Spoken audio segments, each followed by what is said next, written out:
Panimulang panalangin. Iyuko natin ang ating mga ulo at damhin ang presensya ng Panginoon.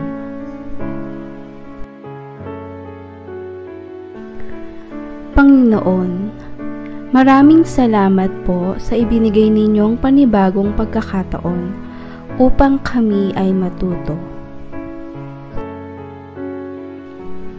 Salamat sa pagkakataong maipagpatuloy namin ang aming pag-aaral sa kabila ng mga pagbabagong dulot ng pandemya.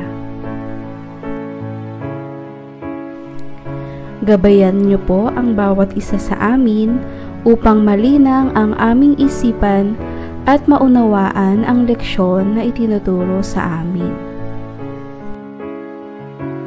Gabayan mo din po ang aming mga guro na patuloy at walang sawang nagbibigay inspirasyon at gumagabay sa amin sa kabila ng mga pagsubok sa araw-araw. Ito po ang aming dalangin sa araw na ito. Sa iyo ang kaluwalhatian at papuri, Ama naming Diyos. Sa ngalan ng iyong anak na tagapagligtas. Amen. Magandang araw! Sa ikasyam na baitang, narito na naman ang iyong guro na si Maria Tracy Lopez na handang tumulong sa inyong pagtuklas sa mayamang panitika ng Asya. Kaya, ano pang hinihintay mo? Manood at matuto dito sa Filipino 9 Hydrogen. Mga alituntunin sa klase. Una, iwasan ang pakikipag-usap sa katabi. Ikalawa, huwag sumagot ng sabay-sabay maliban kung kinakailangan. Ikatlo, makilahok sa talakayan. Ikaapat, sundin ang mga panuto na ibibigay ng guro. Bago tayo magsimula, balik-aral muna tayo sa nakaraang leksyon. Ito ay isang anyong panitikan gaya ng maikling pinto, pabula, iba pa. Ito ay makatotohanang pangyayaring naganap noong unang panahon ng Diyos, batay sa nakasaad sa banal na aklat. Layunin. Una, natutukoy ang paksa sa tula. Ikalawa, naiuugnay ang sariling damdamin sa damdaming namamayani sa tula. Ikatlo, naihahambing ang pagkakatulad sa paksa sa mga tulang Asyano. Ikaapat, nakasusulat ng sariling ilihiya para sa isang mahal sa buhay. Panimula. Unang gawain, ang taong pinahahalagahan ko. Ilarawan ang miyembro ng pamilya na iyong minamahal at pinahahalagahan. Isulat ang pangalan nito sa loob ng kahon o papel. Ikalawang gawain, think, pair, share. Pumili ng kapariha at magbahaginan tungkol sa miyembro ng pamilya na pinahahalagahan mo. Sino ang miyembro ng pamilya na pinahahalagahan mo? Bakit? Ano ang katangian niya na natatangi at iniidolo mo? Tatalakayin natin ang paksa tungkol sa ilihiya sa kamatayan ni Tulo ni Pat B. Villafuerte. Alamin muna natin ang buhay ni Pat Villafuerte.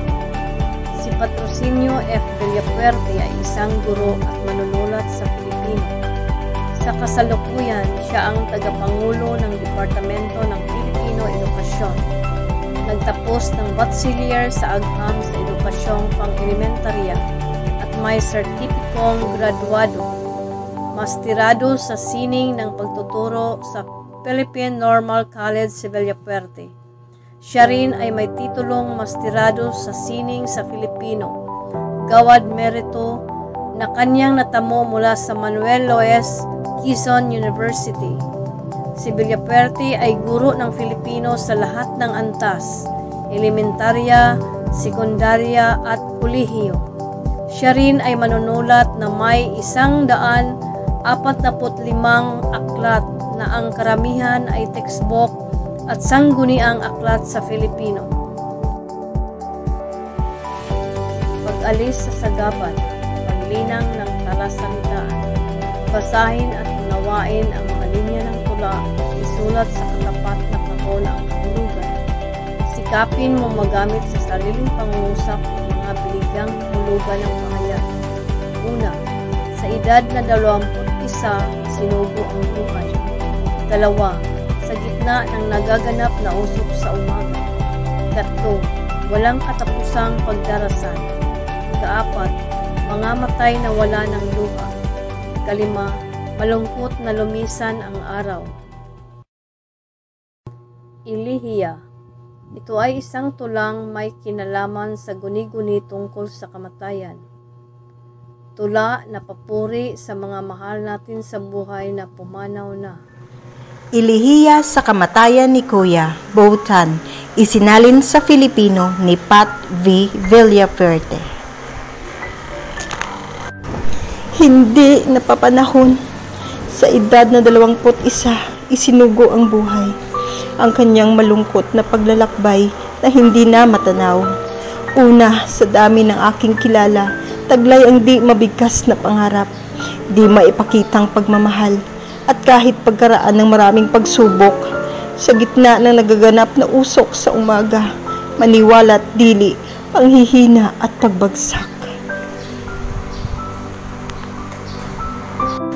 Ano ang naiwan? Mga naikwadrong larawang guhit, poster at larawan, aklat, tala-arawan at iba pa. Wala nang dapat ipagbunyi. Ang masaklap na pangyayari, nagwakas na. Sa pamamagitan ng luha, naglandas ang hangganan, gaya ng paggunita. Ang maamong mukha, ang matamis na tinig, ang halakhak, at ang ligayang di malilimutan.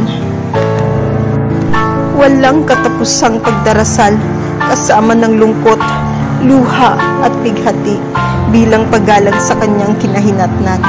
Mula sa maraming taon ng paghihirap, sa pag-aaral at paghahanap ng magpapaaral, mga matay na wala ng luha, ang lakas ay nawala. O ano ang naganap? Ang buhay ay saglit na nawala. Tema, ang immortal na pangalan, mula sa nilisang tahanan. Walang imahe, walang anino, at walang katawan. Ang lahat ay nagluksa, ang burol ay bumaba, ang bukid ay nadaanan ng unos. Malungkot na lumisan ang tag-araw, kasama ang pagmamahal na inyalay. Ang isang anak ng aking ina ay hindi na makikita, ang masayang panahon ng pangarap. Tanong. Una, ano ang nakapaloob na damdamin at mensahe sa tula? Ikalawa, naranasan mo na bang mawala ng mahal sa buhay? Paano mo ito hinarap?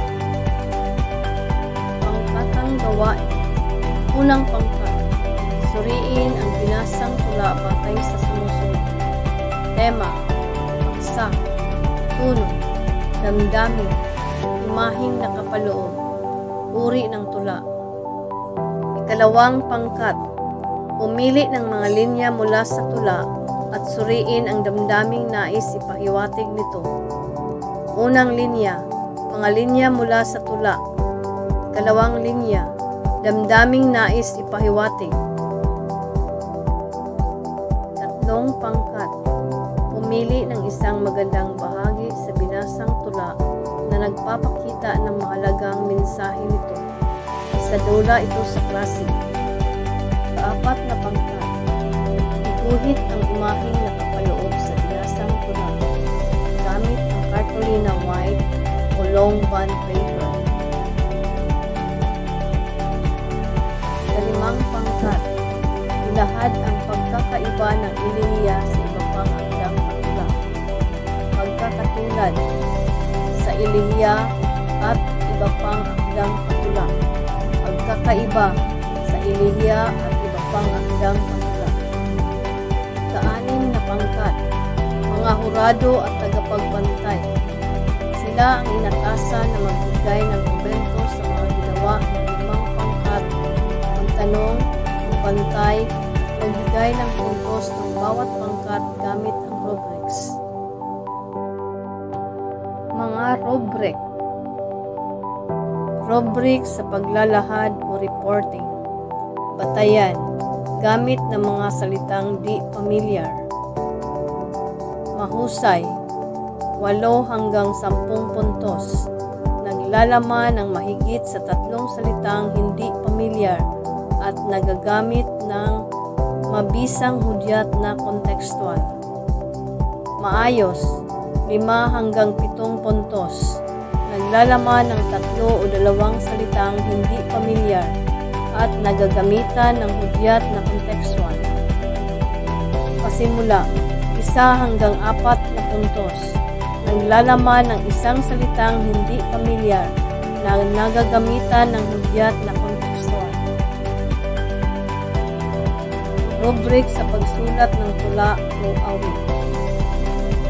Napakagaling, 10 puntos. Napakalalim at makahulugan ang kabuuan ng tula o awit. Magaling, 8 puntos. Malalim at makahulugan ang kabuuan ng tula o awit. Katamtaman, 6 na puntos. Bahagyang may lalim ang kabuuan ng tula o awit. Nangangailangan ng pagsasanay, 4 na puntos. Mababaw at literal ang kabuuan ng tula o awit. Rubric sa dula-dulaan. Napakagaling, 10 puntos. Kasanayan, sa ulo ang mga linyang binitawan. Magaling, 8 puntos.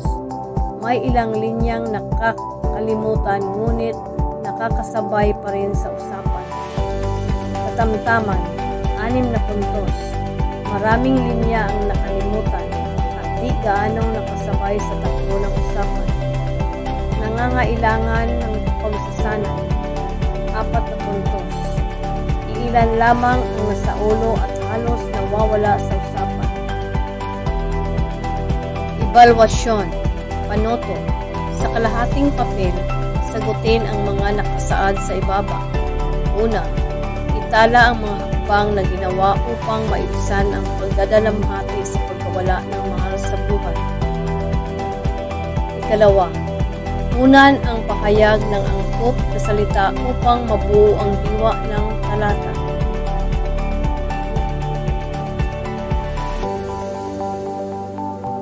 Dahon ng karanasan. Naranasan mo na bang mawalan o iwan ka ng mahal mo sa buhay?